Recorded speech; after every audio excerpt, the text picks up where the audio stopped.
No vídeo de hoje, nós vamos falar sobre as diferenças que existem entre os termos comportamento e doença.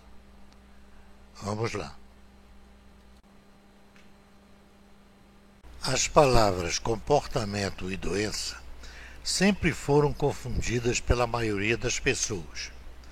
Na área médica, é comum a utilização do CID, Código Internacional de Doenças, para classificar e ordenar o uso prático dessas alterações do comportamento.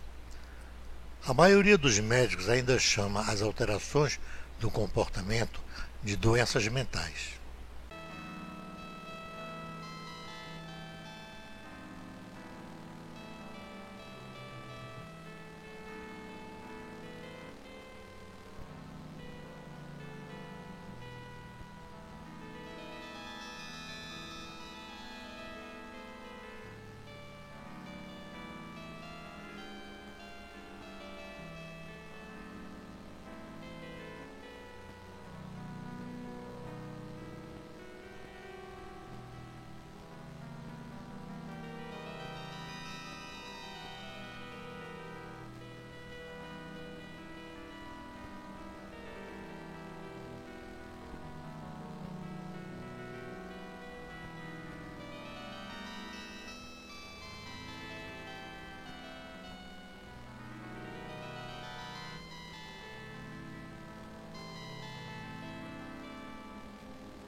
Desde muitos anos, as alterações do comportamento são chamadas de doenças por quase todas as pessoas. Na área médica, é comum a utilização do CID, Código Internacional de Doenças, para classificar e ordenar o uso prático dessas alterações. Ao lado disso, costuma-se separar a doença física da doença mental, ficando esta última cercada de uma aura de mistério e preconceitos ligados ao mundo do sobrenatural.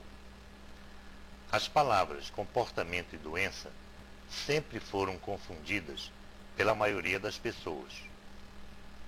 A razão dessa confusão começa na pré-história e se continua na antiguidade, onde as alterações físicas, doenças, e do comportamento, loucura, eram atribuídas aos espíritos malignos e ou aos deuses dessas sociedades. Situam-se, portanto, no período pré-científico da humanidade.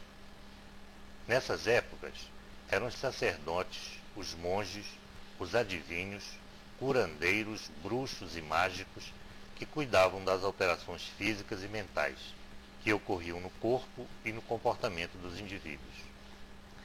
Até hoje, permanecem esses vínculos no inconsciente coletivo dos povos modernos, abrangendo as pessoas muito ou pouco intelectualizadas, através de diferentes rituais mágico-místico-esotéricos.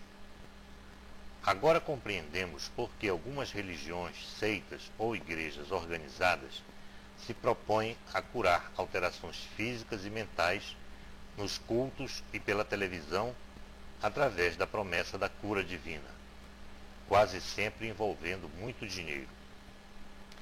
A confusão também se explica porque, no início da fase científica, os médicos da época aprenderam a classificar primeiro as doenças físicas, atribuindo-lhes nomes e agrupando seus sintomas em quadros clínicos e síndromes.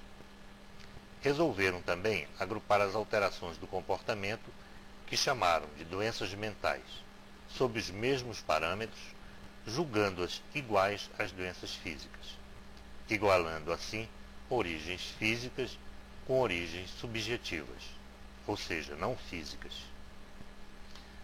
Sabe-se hoje que não podemos consertar os defeitos do corpo de um computador do mesmo jeito que consertamos seus programas, pois cada coisa tem uma origem diferente.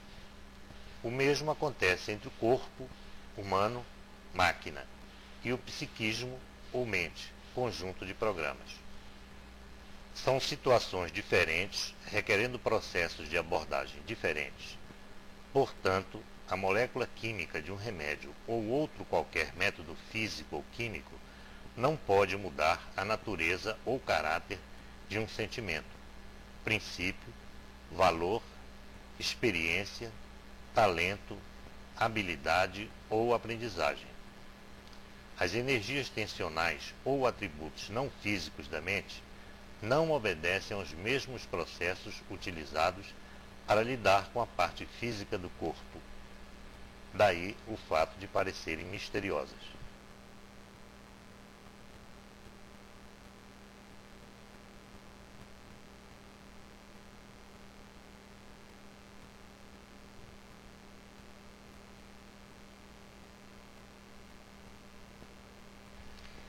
Pesquisadores de diversas partes do mundo estão descobrindo que há etapas definidas para o desenvolvimento do cérebro das crianças e informam que a inteligência, a sensibilidade e a linguagem podem e devem ser aprimoradas na escola, no clube e, especialmente, dentro de casa. E a maior surpresa, o gosto pela ciência, pela arte e pelas línguas ocorre muito mais cedo do que se imaginava. Em 1,5 kg de cérebro, a massa encefálica de um adulto, 100 bilhões de células nervosas, estão em atividade. Cada uma liga-se a milhares de outras em mais de 100 trilhões de conexões.